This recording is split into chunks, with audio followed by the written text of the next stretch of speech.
Lil Nas X broke records with a $30 beat and a cowboy hat. He turned controversy into currency and meme culture into chart-topping hits. For a while, it felt like he had the internet and the industry figured out. But after years of trolling, stunts, and viral rollouts, the numbers aren't moving like they used to. His latest singles barely make a dent. The shock factor that once set him apart now feels predictable. And behind the scenes, the confidence that carried him is starting to crack.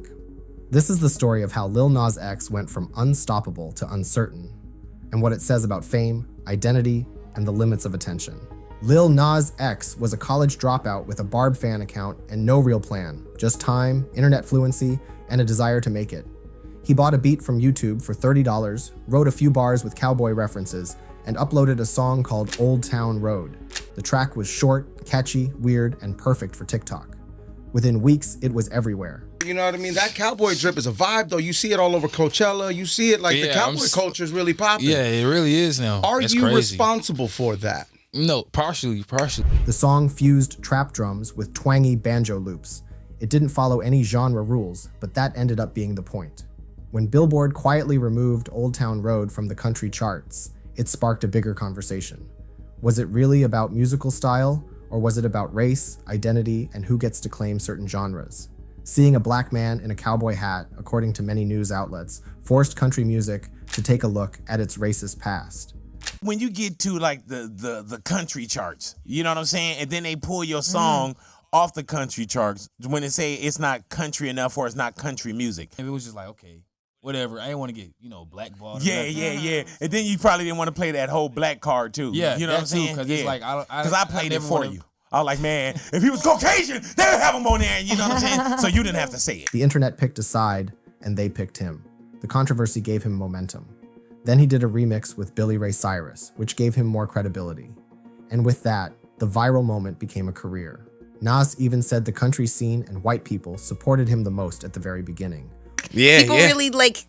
I mean, like literally on the TikTok app, like that side was, kind of the people who blew it up. Yeah, hell yeah. It was a lot of Caucasian persuasion on there, making it happen. Old Town Road stayed at #1 on the Billboard Hot 100 for 19 straight weeks, breaking the all-time record. It outlasted Despacito. It outlasted One Sweet Day. It outlasted every single major label plan of the past decade. The music industry took notice. So did the brands. So did Gen Z. Suddenly, Lil Nas X was a household name. But it wasn't just the music, it was how he moved. He understood the mechanics of the internet better than anyone in his lane. Like, once I put the song out, I was like pushing it like through memes and stuff. Like, cause I already like had it like plot, like even like putting like little funny lines in it so it can, hit right, and I knew like I got the horse and I like, so me the line everybody keeps saying. Yeah, man. And like, I was pushing it through memes like for months and it was like, going. The memes, the outfits, the trolling, it all looked effortless. And you had some pretty hilarious stuff. There's this one where he teased a full album of just Old Town Road remixes, including a 10-hour loop and an a cappella version. One of my favorites is where he jokingly wrote, "When I said I got horses in the back, it was in reference to the ongoing climate change, water pollution, and catastrophic political climate we are witnessing in these trying times." He even released an amazing animated music video around the same time as the Storm Area 51 event, which, if you remember, was a planned event to break into Area 51, which was promptly abandoned once everyone realized it was a bad idea. Nas had fun with the idea though. In the video, he storms into Area 51, and there's even Keanu Reeves running Naruto style. You still have a TikTok channel dedicated to 3 people making a horse while the song plays in the background. But behind the jokes, there was calculation. He was doing it on purpose. And it was working. He wasn't supposed to last. Instead, he rewrote what success looked like in a digital-first world. After Old Town Road, the pressure was on. Everyone wanted to see what he'd do next, and everyone assumed he'd fall off. He responded with Panini, Holiday, and Rodeo. All 3 performed well commercially. Panini went 5 times platinum. Holiday charted high, but none of them changed the conversation. To casual listeners, he was still the cowboy meme guy. Around that time, he made a decision that would permanently shape his public identity. At the end of Pride Month in 2019, he came out as gay. It wasn't subtle. He literally embedded the message in the lyrics to Closure, a track from his debut EP. For hip-hop, it was a watershed moment. For Nas, it was personal. He wanted to be honest, he wanted to live openly, and he hoped it might make things easier for the next generation of queer artists coming up behind him. And like always, he made jokes, like posting this. Wow, man. Last year, I was sleeping on my sister's floor, had no money, struggling to get plays on my music, suffering from daily headaches. Now I'm gay. I mean, instead of music, he could have gone into stand-up comedy. The reaction was mixed, though. He was praised for his courage, especially in a genre known for its hypermasculinity. But some listeners distanced themselves. Others used his identity as a reason to discredit him altogether. Still, he kept going. He doubled down on the bold visuals, the theatrical rollouts, the irreverent humor. If anything, his queerness became a central part of the brand, both empowering and limiting at the same time. He didn't want to be defined by one hit or one aspect of who he was, but that's exactly what started to happen. In interviews, he made it clear. He didn't want a sound, didn't want to be predictable, didn't want people to hear a track and go, oh, another Lil Nas X song. But the longer he stayed in the spotlight, the harder that became. Nas knew Montero, Call Me By Your Name, had to be a moment. The snippet alone had fans excited, so when it came time for the rollout, he went all in. The music video was surreal, unapologetic, and designed to piss off every Fox News guest in the country. Sliding down a stripper pole into hell and giving Satan a lap dance wasn't a side detail. It was the pitch. It was what he was trying to portray. What are you actually trying to portray that sometimes gets seen that way? It's more so taking all these things that I believe have been used to like demonize me and a lot of other people and these conspiracies, and it says, okay, this is what this looks like. Is this what you actually want to see? The track hit #1. The shoes, those infamous Satan shoes, sold out instantly. People were furious, and he was fine with that. It played into his strategy. He didn't just weather the backlash, he thrived off it. And in the middle of it all, Industry Baby dropped. The Jack Harlow collab was slick, over the top, and smartly timed. It hit #1 too. But the more he leaned into trolling, the less connected he seemed to the music. The spectacle became the story. Between the controversy, the memes, and the half-ironic interviews, people started watching for the chaos more than the craft. He faked a pregnancy to announce his album. He posed as Jesus. He dressed like a gay Avenger at the Met Gala. It worked for a while, but then the machine started making noise. A little too rehearsed, a little too forced, like a TikTok trend that overstayed its welcome. By this point, he wasn't just trolling for attention. He was trying to recreate the feeling of his earlier wins. Like The Simpsons still airing in season 34, people weren't mad. It just wasn't hitting like it used to. When Jay Crace dropped in 2025, it was clear the playbook hadn't changed. Provocative visuals, religious imagery, a title meant to enrage, and I mean, it definitely did. Anytime you portray yourself as Jesus, you're going to get some flack. It got pastors and Kai Cenat yelling into iPhone cameras like it was the apocalypse. No! Oh my that! Yo, Lil Nas X, you could eat my whole... I hate that, bro. Nah, that shit just popped up in my head, bro. That nigga... Bro, nah, word of my mother, bro. God gonna handle you in the right way. I didn't even talk about that yet, bro. But look, God gonna handle you, bro. And you're... Bro, what he did? No, bro. What he did? No, bro. Hey, yo. He disrespect God himself. That's Christianity? crazy. Like Christianity? Yes, he disrespect the whole culture, He was bro. mocking... But the single barely cracked the charts. The video got views, sure, but the impact was hollow. Rolling Stone wrote, "Are Lil Nas X's provocations getting old? For a guy who built his career on disruption, apathy was the worst case scenario. The trolling didn't feel clever anymore. It felt like someone pressing the rage bait button one too many times. To make an Old Town Road reference, it kind of felt like he was beating a dead horse. It got to the point where he was having to explain himself and his vision for the songs and videos.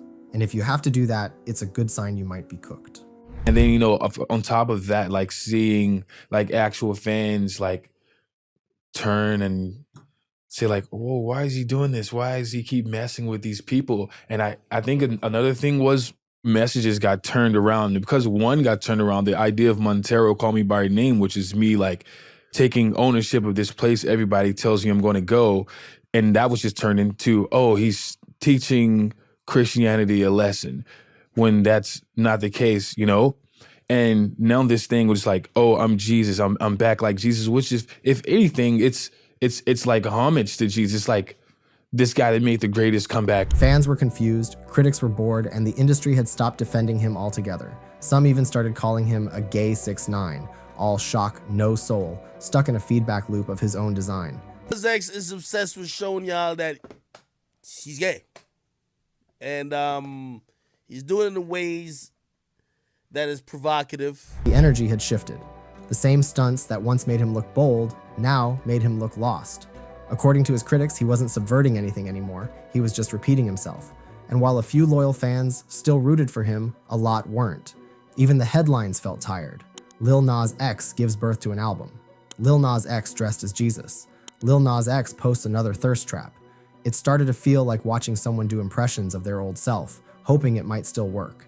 There was still talent there, still ambition. But the creative spark that made people care the first time, that was flickering.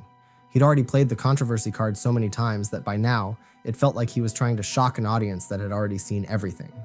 After J. Christ flopped, something shifted. For the first time, Nas started showing cracks in public. Deleted tweets, moody posts, captioned clips where he practically begged fans to tell him which snippet they liked more. The confidence that used to be bulletproof was now being crowdsourced. Been hoarding music for years, he wrote in one now deleted post. I hate my relationship with fear of my songs not doing well and perception.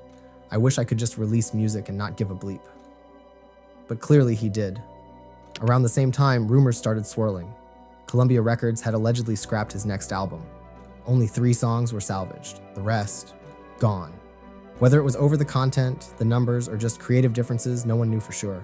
But what was clear was that Dream Boy, his teased return to form project, had zero buzz. The rollout stalled. The streams dried up. Even when he dropped a new video for Light Again, a track he called his favorite, it barely scraped 3.5 million views. That used to be warm-up numbers. Now, it felt like a ceiling. And yet, the legal drama still found him. In May 2025, he beat a wild copyright lawsuit from a freelance model who claimed Nas copied his semi-nude Instagram poses. A federal court shut it down, ruling the photos had almost nothing in common. It should have been a win. Instead, it just reminded people of how much of Lil Nas X's career has become about everything except the music. Then, Nas quietly revealed he had Bell's palsy. And when I smile, this is me doing a full smile right now, by the way. It's like, what the bro, I can't even laugh right, bro. What? The reaction was sympathetic, but also telling. His most visible moment in months was a video where he showed half his face not responding the way it should. What started as a TikTok-style health check turned into a moment of unexpected vulnerability. It was the first time in a long time he wasn't performing, trolling, or trying to stir a reaction. Just a guy, on camera, trying to explain why his face wouldn't cooperate. Fans were supportive, but the story was quickly scooped up by tabloids and YouTubers looking for drama. Or worse, that it's punishment from God because of who he's attracted to. I don't wish bad things on people. We have a thick skin around here. I'm not calling for bad things to happen to anyone, nor am I going to celebrate it. But I will go back to the scriptures and say that God is not mocked, revenge is the Lord's, and we're just making observations around here, okay? The truth is, the numbers aren't there. Hotbox pulled 5 million streams, respectable for some, a red flag for him. His YouTube channel now does better traffic on behind-the-scenes clips from older videos than on actual new releases. The persona that once gave him an edge now feels outsized. Bigger than the music, louder than the songs, he's said as much himself. I want to have fun, I want to live, I don't want to have to do crazy shit all the time. And he sounds genuine. Tired maybe, not defeated, but definitely spinning. He knows the shock playbook is done, but he hasn't figured out the next one. That's the real question now. Is there a second act, or did Nas burn through all his momentum in one long burst? The industry's impatient, the fans are distracted, and the internet doesn't exactly do forgiveness, especially not for someone who built their entire brand on being impossible to ignore. Maybe he figures it out. Maybe he reinvents. Maybe he fades out like so many others. But right now, the spotlight's dimming. Not all at once, but steadily. Like the end credits on a streaming show you forgot was still running. And he's standing in the center of it all, waiting for someone to tell him what to do next. What do you think? Will Lil Nas X be back? Let me know in the comments. And as always, thanks for watching.